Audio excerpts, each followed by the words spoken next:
Querido Deus, Pai Santo, estamos em Tua presença, Senhor, para te louvar, suplicar a Tua bênção, a Tua paz, o perdão, Senhor, dos nossos pecados. Suplicar, meu Senhor, pelos nossos irmãos e amigos.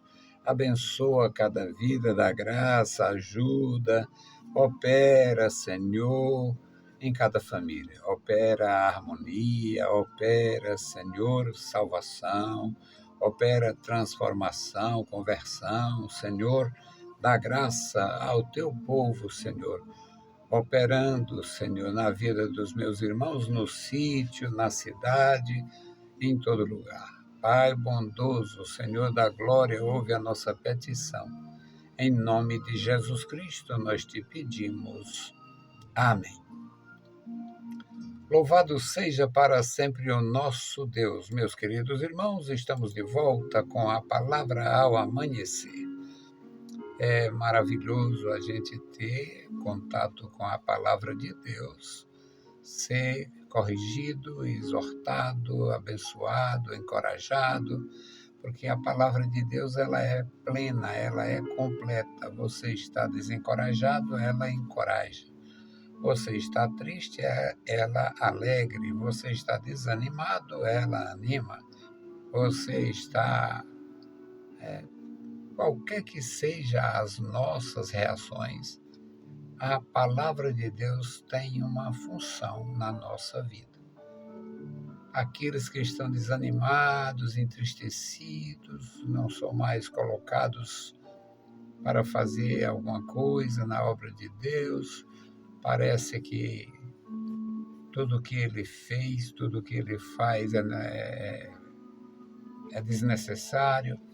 Alguns ficam muito tristes, mas a gente vence.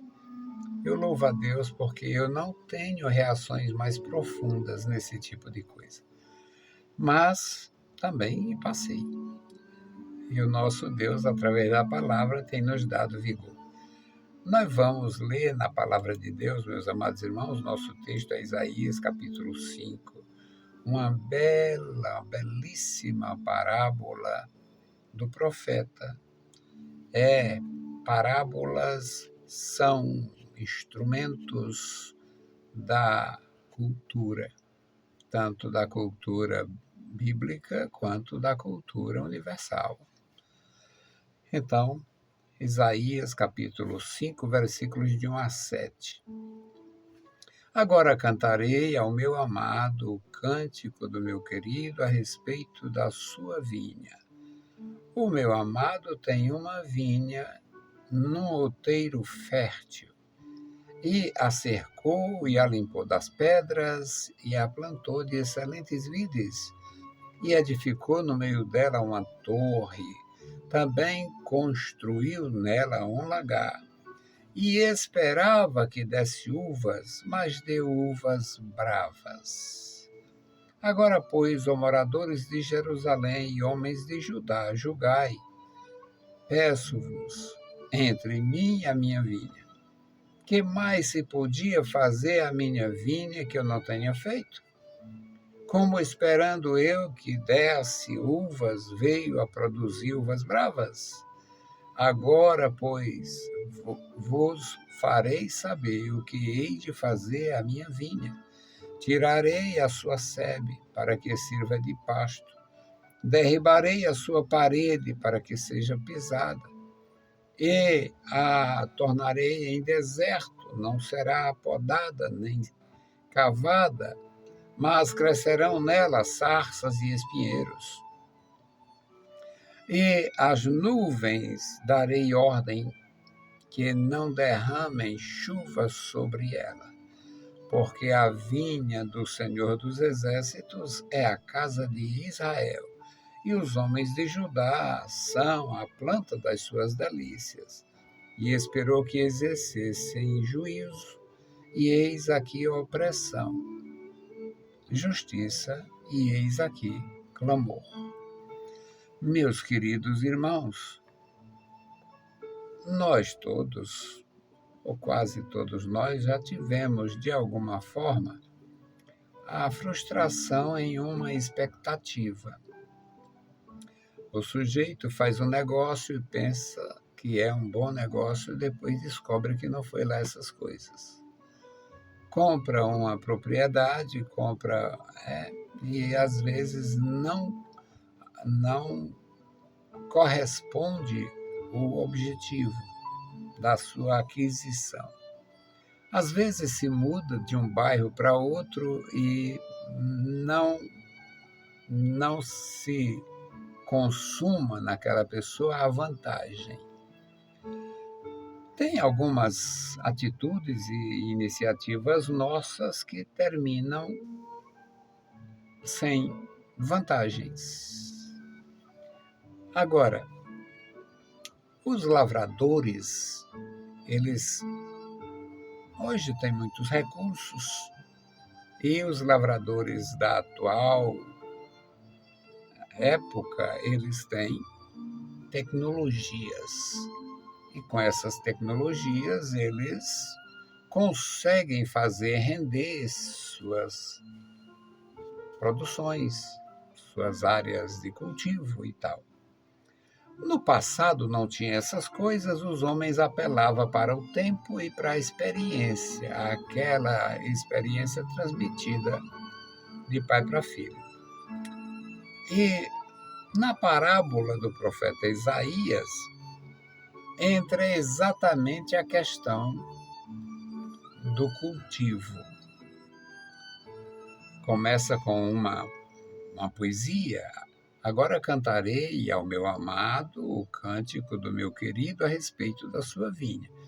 Eu vou falar aqui para meu amado, para o meu querido, a respeito do que ele planejou e não foi o que ele queria. O meu amado tem uma vinha num outeiro fértil. Olha interessante, olha como é interessante. Uma vinha num outeiro de terra boa.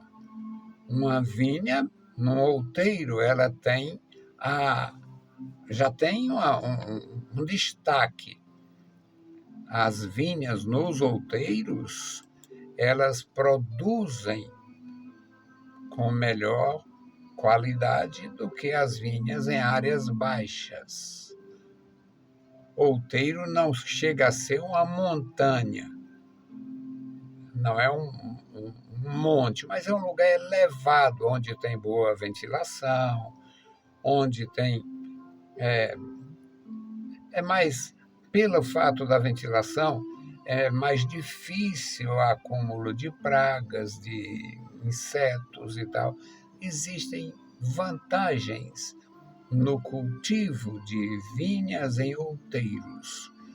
Hoje, com toda a tecnologia, ainda se cultiva em outeiros e a classificação do produto ainda é mencionando aquilo ali. Eu tenho uma curiosidade, nunca fui muito ligado, mas eu gosto de cultura. Eu gosto de tudo, eu aprendo sobre tudo. E é muito interessante as famílias que passam 2, 3 séculos cultivando nas mesmas áreas. Eles têm um selo familiar. Então, pelo local da vinha, que era um outeiro, e pela qualidade, um outeiro fértil, um lugar de terra boa, era para ser diferente a produção. O serviço do vinhateiro, o dono da vinha, é o seguinte: ele cercou, era uma vinha sem invasores, ele cercou, ele limpou das pedras, portanto, o trato da terra em si já era condizente com o esperado para a frutificação. Ele situou, plantou excelentes mudas, excelentes vides. Tudo está muito bem programado, planejado. Edificou no meio dela uma torre, de onde se observa, de onde se, digamos, afugenta algumas aves, algumas ações invasoras, ações de predadores. Ali eles faziam barulhos, eles punham tecidos, faziam, dependendo da condição, podiam fazer fogo. É uma torre. Fala de proteção. E, claro, vamos construir um lagar, porque com a qualidade das mudas utilizadas, com a qualidade do outeiro, com a qualidade da terra e o preparo da terra, tiradas as pedras, todas as mudas bem firmadas no solo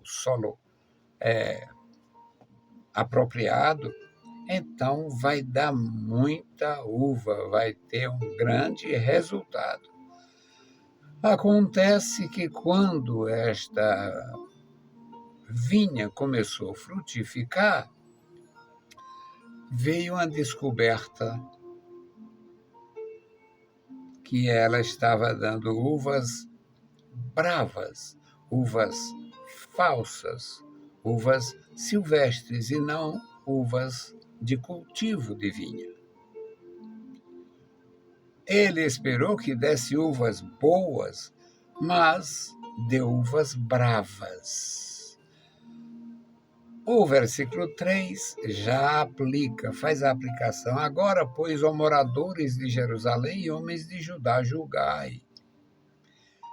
Peço-vos, entre mim e a minha vinha, o que era necessário fazer que eu não tenha feito? Tirei as pedras, escolhi as mudas, preparei o solo, preparei o impedimento de invasores, criei uma SEB. SEB, para quem não conhece, é a cerca viva. Uma cerca viva. O que poderia ser feito que eu não tenha feito? A resposta seria nada. Tudo o que seria necessário fazer foi feito. E por que eu, esperando ter uvas com qualidade, veio a produção de uvas bravas? Agora eu tenho que fazer uma coisa muito diferente. Eu vou tirar a SEB, tirar a proteção. Eu vou tirar a proteção. Se não me serviu, se não produziu o tipo de uva que me interessava, eu vou abrir o acesso, eu vou franquear acesso aos animais. Ela vai servir de pasto. Vai servir de pasto, vou tirar a proteção. Derribarei a sua parede para que seja pisada. E, com pouco tempo, tornará um deserto. Não será podada. Crescerão sarças e espinheiros. E eu ordenarei as nuvens para que não derrame chuva sobre ela. E o versículo 7 e último identifica: a vinha do Senhor dos Exércitos é a casa de Israel, que está praticando injustiça. Isto aqui é século 7 antes de Cristo.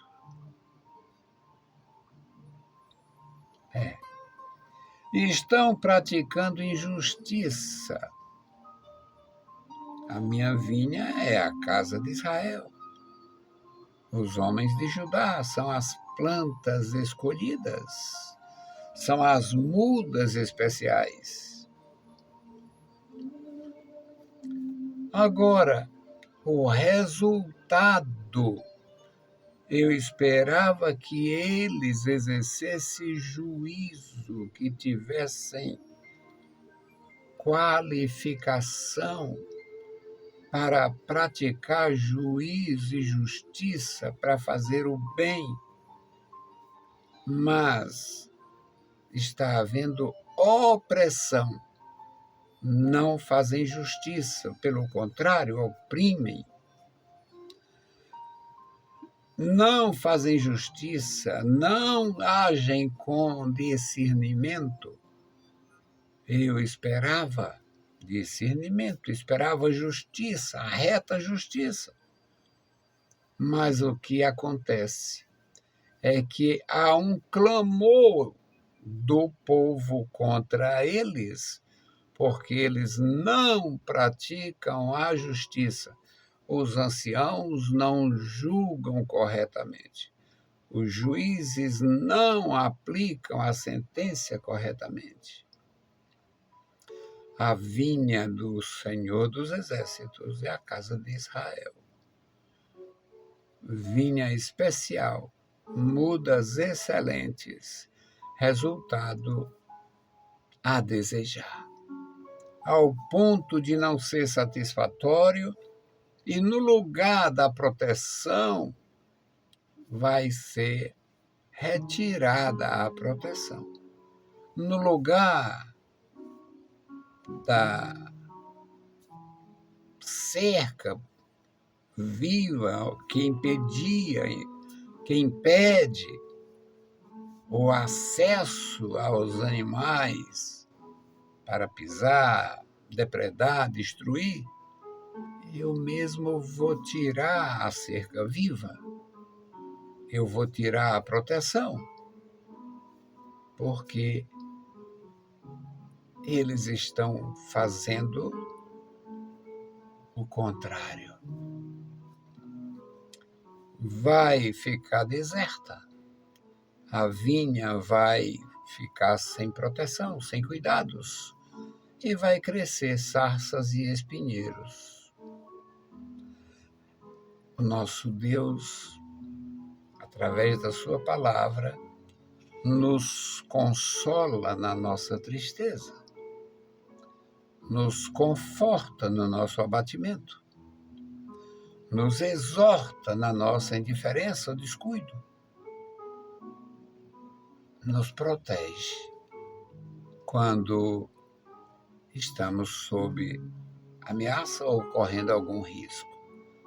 Que Deus abençoe os meus irmãos, que Deus abençoe a sua igreja, a igreja de nosso Senhor Jesus Cristo. Eu tenho, como testemunhas da minha atividade, eu tenho muitos vídeos, hoje já são cerca de 3.600 vídeos que eu postei, e em muitos deles tem a minha intercessão pelos meus irmãos de outras denominações, pelos ministros do Senhor em outras denominações, porque a Igreja de Jesus não é uma denominação e não tem um título, um nome, nem bonito, nem deixando a desejar. A Igreja de Nosso Senhor Jesus Cristo é uma realidade espiritual que está sofrendo muito por falta de homens dignos. Na verdade, na minha avaliação quase pobrérrima, é que não tem ninguém digno o suficiente para ser ministro de Deus. Mas nós fomos justificados pela misericórdia e, na condição de justificados, devemos agir. Então, a minha intercessão hoje é pela atual geração, para não fazer como os outros estão fazendo. Quando chegar a vez de vocês, a vez de nossos filhos, nossos netos, não estarem vendendo a igreja para o mundo. Querido Deus, Pai Santo, Pai querido que estás nos céus, nós te louvamos, bendizemos e agradecemos pela vida. Te louvamos pela salvação em Cristo Jesus, te louvamos pelo teu amor profundo, te louvamos, Pai, e suplicamos pelos nossos irmãos. Guarda a tua igreja, guarda os teus servos na cidade e no campo, manifesta o teu poder na vida da igreja. Agora, Senhor, eu suplico pelos nossos irmãos, nossos filhos, nossos netos. Ah, Senhor, esta jovem geração, a geração jovem da tua igreja, Senhor, que sucederá às nossas lideranças atuais e que não incorra nos mesmos erros na jogada política, na corrupção espiritual, na corrupção social, na corrupção moral. Que cada um possa, Senhor, dizer: eis-me aqui e estender as mãos para ti. Amado Pai, guarda os meus irmãos, abençoa os nossos ajudadores e intercessores. Em nome de Jesus te pedimos. Amém. Meus queridos irmãos, a paz do Senhor e bom dia.